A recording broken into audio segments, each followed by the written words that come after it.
আসসালামু আলাইকুম। সংযুক্ত আরব আমিরাতের আজকের বিশেষ বুলেটিনে আপনাকে স্বাগতম। থাকছে ফ্যামিলি ভিসার বিশেষ আপডেট। সংযুক্ত আরব আমিরাতের দুবাইয়ে অবস্থিত বিশ্বখ্যাত বিলাসবহুল হোটেল বুর্জ আল আরব আগামী ১.৫ বছরের জন্য বন্ধ ঘোষণা করা হয়েছে। মূলত ইরানের হামলায় ব্যাপক ক্ষতিগ্রস্ত হওয়ায় আইকনিক হোটেলটির সংস্কার কাজের জন্য এমন সিদ্ধান্ত নিয়েছে পরিচালনাকারী প্রতিষ্ঠান জুমেইরা।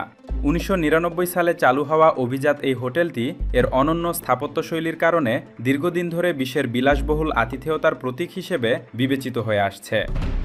এদিকে সংযুক্ত আরব আমিরাত সরকার প্রবাসীদের জন্য ফ্যামিলি স্পন্সরশিপ এবং ভিজিট ভিসার ক্ষেত্রে নতুন কিছু শর্ত আরোপ করেছে, যা আজ থেকে কার্যকর হচ্ছে।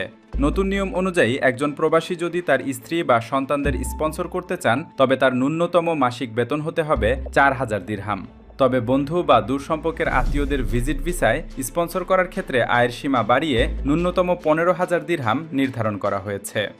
এছাড়া স্পন্সরকে অবশ্যই একটি বৈধ আবাসন বা লিজ চুক্তির প্রমাণপত্র জমা দিতে হবে, যা আগে এতটা বাধ্যতামূলক ছিল না।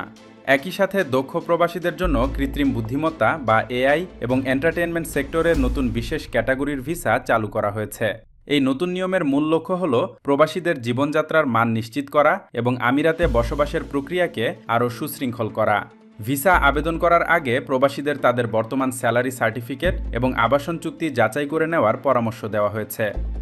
এদিকে সংযুক্ত আরব আমিরাতের ফেডারেল ট্যাক্স অথরিটি আজ ব্যবসায়ীদের জন্য একটি অত্যন্ত ইতিবাচক ঘোষণা দিয়েছে। নতুন সংশোধনী অনুযায়ী ভ্যাট এবং আবগারি শুল্ক সংক্রান্ত প্রশাসনিক জরিমানার পরিমাণ উল্লেখযোগ্যভাবে কমানো হয়েছে। আগে যেসব ছোটোখাটো ভুলের জন্য বড় অঙ্কের জরিমানা গুনতে হতো, এখন তা অনেক বেশি নমনীয় এবং ব্যবসায়ী বান্ধব করা হয়েছে।